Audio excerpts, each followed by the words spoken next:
Hot topic. ఇది ఏం వింతో తెలియదు కానీ దేశంలో ఎక్కడా లేదు.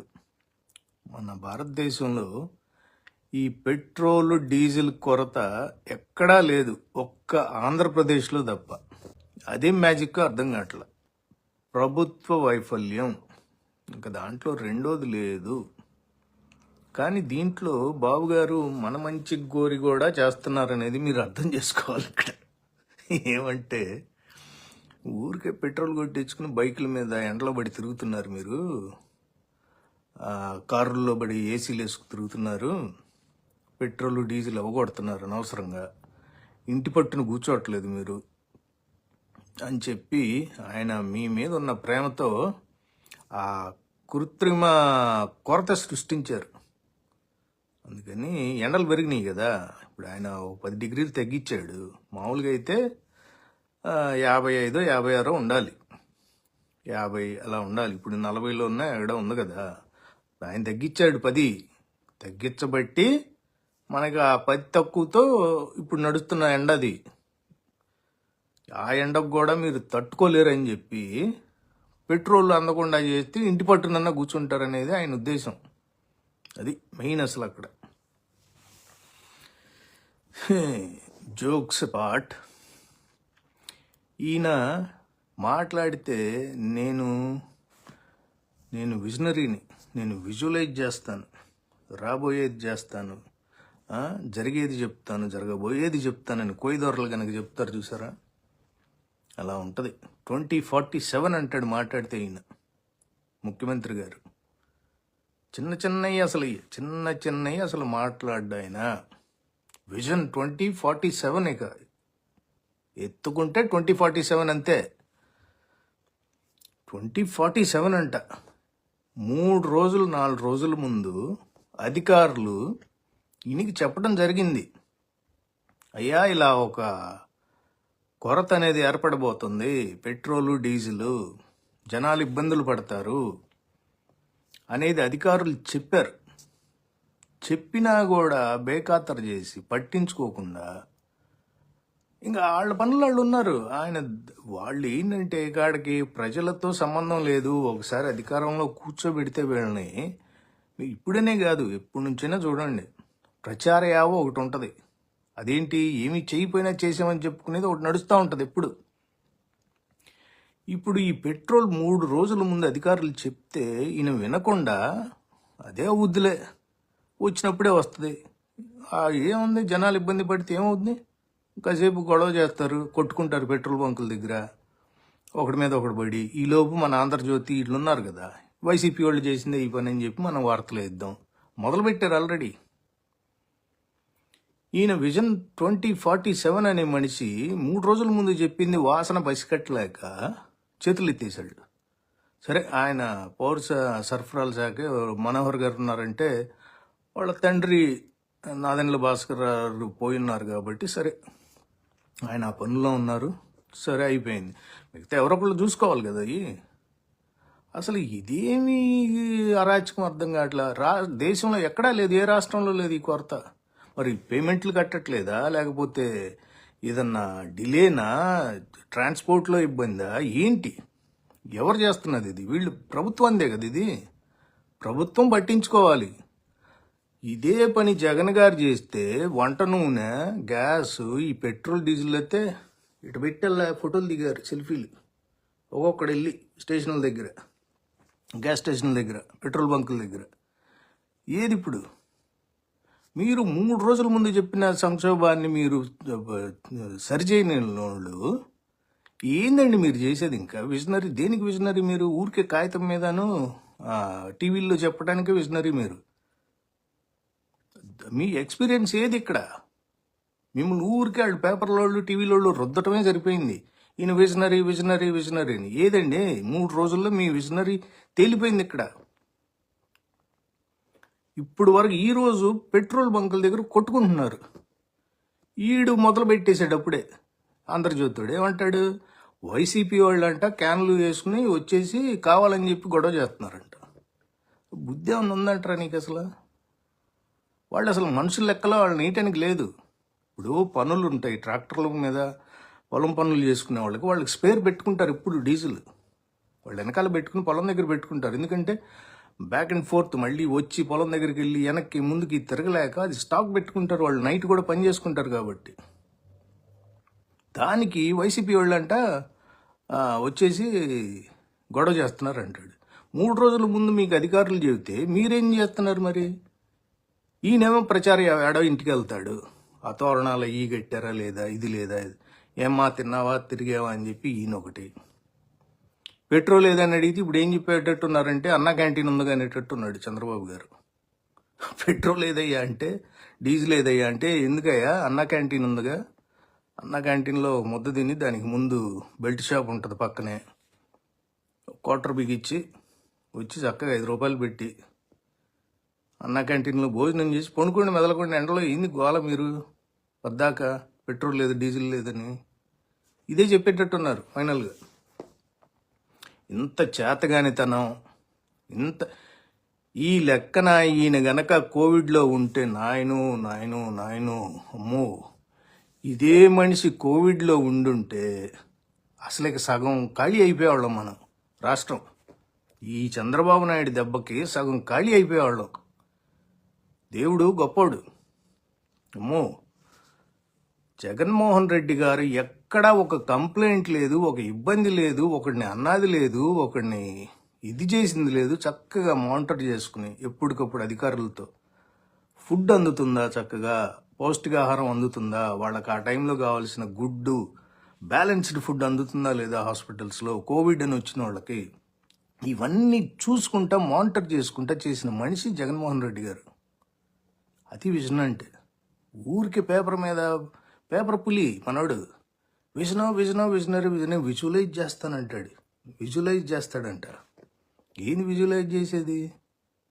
పెట్రోలు డీజిల్ లేక అల్లాడిపోయి పెట్రోల్ బంకుల దగ్గర కొట్టుకుంటున్నారు జనం. బారులు తీరున్నాయి 3 రోజుల నుంచి. ఈరోజు మరీ దారుణం అంట పరిస్థితి. అసలు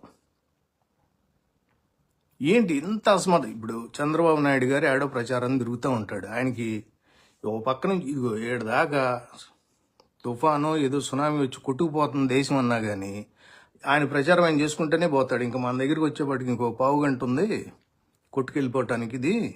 ఈ పావు గంటలో కూడా ఏదో ప్రచారం చేసుకోవచ్చులనే లెక్కలో ఉంటాడు ఆయన. పవన్ కళ్యాణ్ గారు ఆ అందగాడు ఎక్కడున్నాడో తెలియదు. ముక్కుకి ఏదో ఆపరేషన్ అయిందంట.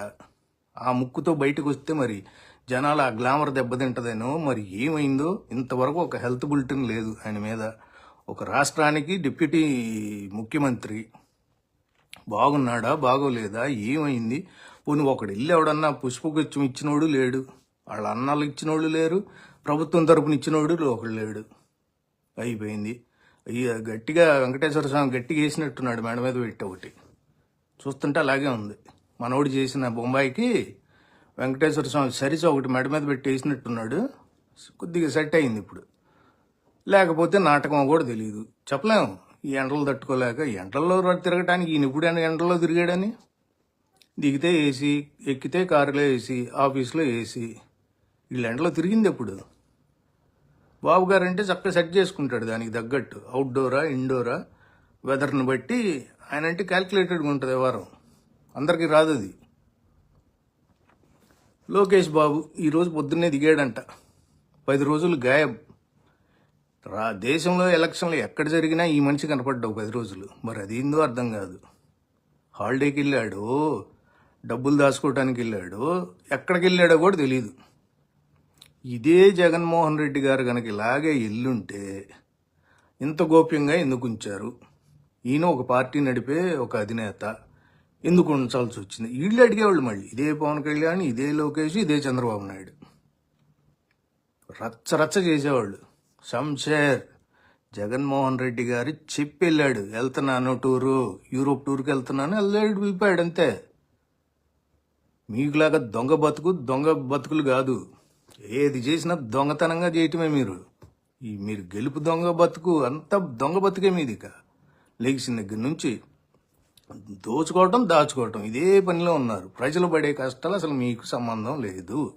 అసలు పెట్రోల్ కొరత ఉందనేది కూడా మీకు తెలుసో తెలీదో కూడా మాకు అర్థం కావట్లా. ఒక్క ఎమ్మెల్యే కానీ ఒక్క మినిస్టర్ కానీ బయటకు వచ్చి మాకు పెట్రోల్ లేదని ఒకరిని చెప్పమానండి. అందరి దగ్గర ఉంది ఫుల్గా, సామాన్య ప్రజల దగ్గరే లేనిది. మళ్ళీ దానికి ఒక బోర్డులు పెట్టారు, మంత్రి గారు చెప్పారంట, బైకుల వాళ్ళకేమో 2 లీటర్లు, కార్ల వాళ్ళకైతేనేమో 10 లీటర్లు, బస్సుల వాళ్ళకి హెవీ వెహికల్స్ వాళ్ళకేమో 100. ఈ అసలు ఇంకా దారుణం ఏంటంటే ఎమర్జెన్సీ సర్వీసెస్ కూడా పెట్రోల్ లేదు, కొట్టం అనే పరిస్థితి అంట కొన్ని చోట్ల. పెట్రోల్ ఉంచుకుని కూడా, అంటే లిమిటెడ్ స్టాక్ ఉంది. ఎవరి కోసం ఉంచుతున్నారు అది? ఎమర్జెన్సీ సర్వీసెస్ కూడా ప్రొవైడ్ చేయలేనంత దుస్థితిలో ఉంది రాష్ట్రం ఇప్పుడు. ఇది ఇప్పుడు ఒక తంబ మినిస్టర్లు ఏమో 6-7 సింగపూర్ వెళ్ళారు. మాట్లాడితే ఆ సింగపూర్ వెళ్తారు, నాకేంది అది అర్థం కాదు. పోయినసారి అమరావతి రైతులు మొత్తాన్ని సింగపూర్ తోలారు ఒక రౌండ్. వీళ్ళు వెళ్ళారు, వీళ్ళు వెళ్ళిన వాళ్ళలో ఇంగ్లీష్లో క్లాసులు, మళ్ళీ అక్కడ వీళ్ళు ఒక్కళ్ళకి ఇంగ్లీష్ ముక్క రాదు. ఆ నారాయణకి ఒకటికి అర్థం అవుద్ది, ఇంకొక ఆయన ఎవరో ఉన్నాడు, ఆరోగ్య శాఖ మంత్రి అనుకుంటా, ఆయన కొద్దిగా గొప్ప ఢిల్లీలో పనిచేసి ఉన్నాడు కాబట్టి పిఏగా వెంకయ్య నాయుడు గారికి, ఆయనకి ఏదో కొద్దిగా అర్థం అవుద్ది. మిగతా అంతా బెబ్బెబ్బే బ్యాచే వెళ్ళిన వాళ్ళకి. ఇంగ్లీష్లో చెప్తే తెలుగులో ట్రాన్స్లేట్ ఒకటి చెయ్యాలి, తెలుగులో ట్రాన్స్లేట్ చేసింది మళ్ళీ తెలుగులోనే మళ్ళీ ట్రాన్స్లేట్ చేయాలి వాడుక భాషలో, అప్పుడు కానీ అర్థం కాదు. అలాంటి వాళ్ళు వెళ్ళింది టూర్లు, మళ్ళీ టూర్ల మీద టూర్లు ఇళ్ళు. అసలు ఈ రాష్ట్రం ఏమైపోతుందో ఎవరికేం తెలియదు దీని మీద. అదేమంటే ఈ కంపెనీల మీద సీరియస్ అయ్యారు, ఎవరు చంద్రబాబు గారు సీరియస్ అయ్యారని చెప్పి ఒక వార్త వచ్చేస్తుంది. ప్రతిదానికి సీరియసే. ఆయన సీరియస్ అవ్వన్నది లేదు విషయం, ఏది జరిగినా సీరియస్ అవుతున్నారు అంతే. ఏమైంది సీరియస్ అయిన తర్వాత అంటే ఏమీ లేదు, ఎవడూ తెలియదు. మళ్ళీ ఇంత చేతగాని ప్రభుత్వం. అసలు 3 పార్టీలు, మళ్ళీ చూడండి, 3 పార్టీల కూటమి వాళ్ళు ఉండి అసలు దీని మీద ఏమన్నా ఆదేశించారు, లేకపోతే బోర్డులు తీసేయండి, పెట్రోల్ కొరత లేదని. ఇది తీసేయండి చేసేయండి కాదు, అందుతుందా లేదా, సర్ప్లస్గా ఉందా లేదా, నార్మలైజ్ అయ్యిందా లేదా, అది చెప్పాలి ముందు రాష్ట్ర ప్రజలకు. మీరు బోర్డులు తీసేయండి అంటే బోర్డులు తీసేస్తే, పెట్రోల్ లేకుండా బోర్డులు తీసేస్తే ఉందని చెప్పి ఎగబడతారు. మళ్ళీ ఇక అక్కడికి వెళ్ళిన తర్వాత ఇక మీకు రెండో పని ఏంటంటే పోలీసుల చేత కూడా కొట్టిస్తారు రేపు. నెక్స్ట్ అదే, ఎక్కువ గుమిగూడినా కానీ పెట్రోల్ బంకుల దగ్గర అనవసరంగా డబ్బాలు వేసి కనపడినా కానీ బాధిపాటు తవ్వండి అని చెప్తారు ఇప్పుడు మీరు. లేదా 144 సెక్షన్. ఈ 2 రోజులు కూడా అనలేదు అనుకోండి, అక్కడ డబ్బాలు కనపడినోడిని, డబ్బాలు బట్టుకు కనపడినోడిని కనపడినట్టు కొట్టండి ఒకటి. అది కూడా కంట్రోల్ అవ్వట్లేదు అనుకోండి, వేసేయండి మొత్తాన్ని. అసలు కనపడినట్టు బాధపడదవ్వండి, 144 సెక్షన్ పెట్టండి 2 రోజులు రాష్ట్రం అంతా. ఏం లేదు, పెట్రోల్ మాట్లాడటానికి లేదు. అన్నా క్యాంటీన్ ఒకటి తెరిచి ఉంచుతారు, బెల్ట్ షాపులు మామూలుగానే తెరిచి ఉంచుతాం. బెల్ట్ షాపులు, మిగతా షాపులు మంది గట్టిగా క్వార్టర్ బిగించండి. అన్నా క్యాంటీన్కి వెళ్ళి 5 రూపాయలు ఇచ్చి తినేసి మెదలకుండా పండుకోండి ఇంటికి వెళ్ళి. పెట్రోల్ అని గొడవ చేశారో కొడతాం. మేము ఇచ్చేదాకా ఆగాలి మీరు, అంతే. మీరు బయటకు వచ్చి గొడవ చేశారో మీకుందే. అలాగే ఉంది ప్రభుత్వం పరిస్థితి ఇప్పుడు. ఇంత దారుణం ఎక్కడ ఏ రాష్ట్రంలో కూడా లేదు. సరే ఢిల్లీలు, గుజరాత్లు, మహారాష్ట్రలు వదిలేయండి, మన సౌతే తీసుకుందాం, దక్షిణాది రాష్ట్రాలే తీసుకోండి. పక్కనే ఉన్న కర్ణాటకలో లేదు, తమిళనాడులో లేదు, కేరళలో లేదు, ఎక్కడా లేదు ఈ గొడవ. మన దగ్గరే ఉంది. ఎందుకంటే చేతగాని ఒక 3 కూర్చుని ఉన్నారు ఇక్కడ, 3 పార్టీల వాళ్ళు.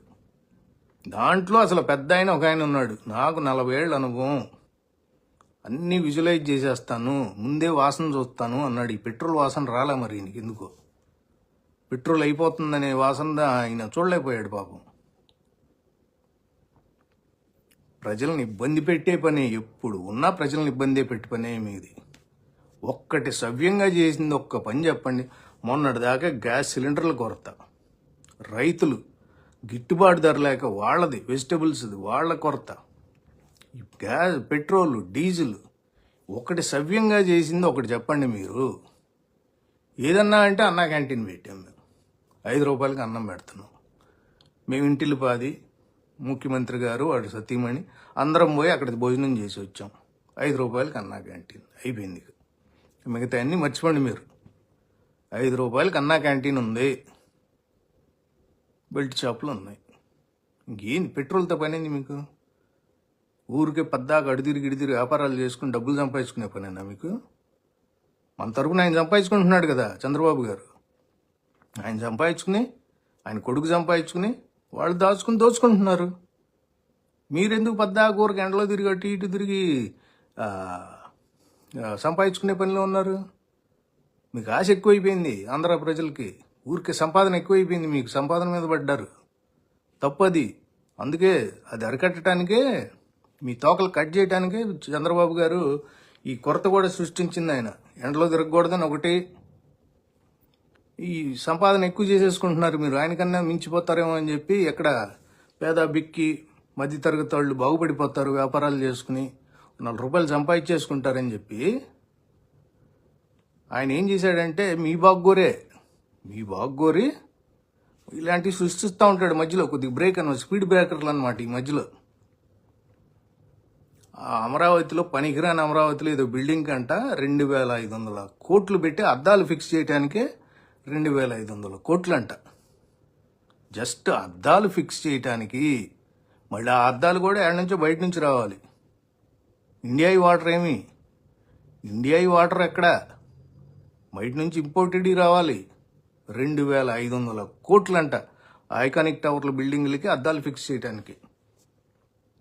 ఆ 2,500 కోట్లతో అసలు ఢిల్లీ లాంటి దాంట్లో పెద్ద పెద్ద బిల్డింగ్లు పార్లమెంట్లే కట్టి పారదొబ్బారు.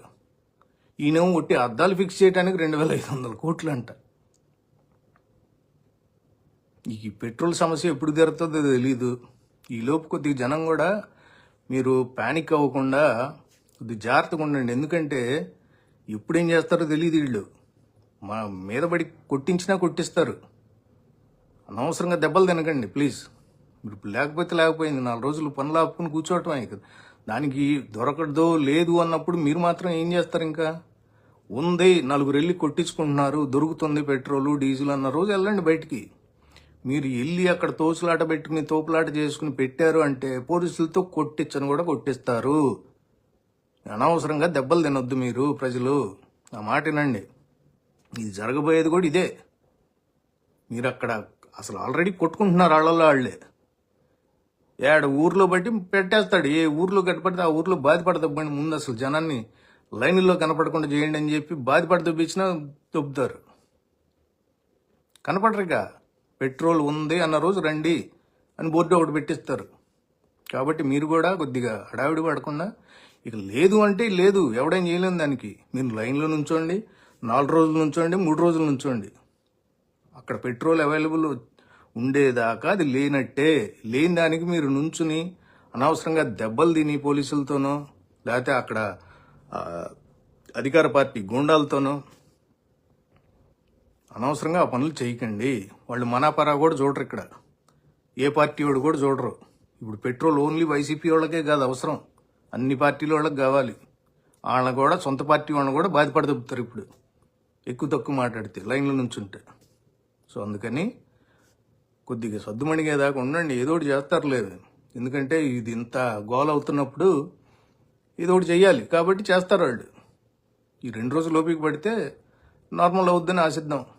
ఈ చేతకాని ప్రభుత్వంతో ఏం చేయలేము. ఇది కాదు ఇంకో సమస్య, ఈ రోజు కాదు ఇంకోటి, ఇది అయిపోయింది అనుకోండి ఇంకోటి ఉంటుంది రేపు. ఈ 2 ఏళ్ళు 2.5 ఏళ్ళు తప్పదు మనకి. ఏదో ఒక సమస్యలతో రోజు గడపటమే. దాన్ని మనమే అధిగమించుకుని మెల్లిగా జాగ్రత్త చేసుకోవటం అంతే. వాళ్ళు ఏం చేయరు. రేపు వచ్చి మళ్ళీ చూడండి, పెట్రోల్ దొరకగానే మేమే చేసాం, మేమే చెందాం, ఆర్డర్ వేసేసాం మొత్తం. అసలు వాడు చూడండి, ఆ TV5 సాంబడు వాడు ట్రంప్కి వార్నింగ్ ఇస్తున్నాడు. ఈ డాడో హైదరాబాద్లో ఒక మూల కూర్చుని, వీడు బయటకు కూడా రాడు కనీసం స్టూడియోలోంచి. వీడు కూర్చుని ట్రంప్కి వార్నింగ్ ఇస్తున్నాడు. ఏమని? రై నువ్వు అసలు నీ వల్లే పెట్రోల్ కొరత, డీజిల్ కొరత, అసలు ఏం మాట్లాడుతున్నావు నువ్వు, ఏం చేస్తున్నావు అని చెప్పి వాడు TV సాంబడు ట్రంప్కి వార్నింగ్ ఇచ్చేస్తున్నాడు. ఇది ఇలా ఉంటాయి. ఎనీవే అంతా సర్దుమణిగి అంతా అందుబాటులో వచ్చేదాకా కూడా జనం ఏంటంటే కొద్దిగా పేషెన్స్, కొద్దిగా ఓపికతో ఉండండి. లేకపోతే అనవసరంగా వాళ్ళు హడావిడి చేసి ఈ పార్టీ ఇటు అంటగట్టారు. వైసీపీ వాళ్ళే చేస్తున్నారు ఇది అది ఇది అని తీసుకొచ్చి పోలీసుల చేత కొట్టించి ఇంకా హంగామా చేయకముందే అది వచ్చేదాకా కొద్దిగా ఓపికతో ఉండండి. నాదైతే మనమే అది. ఓకే.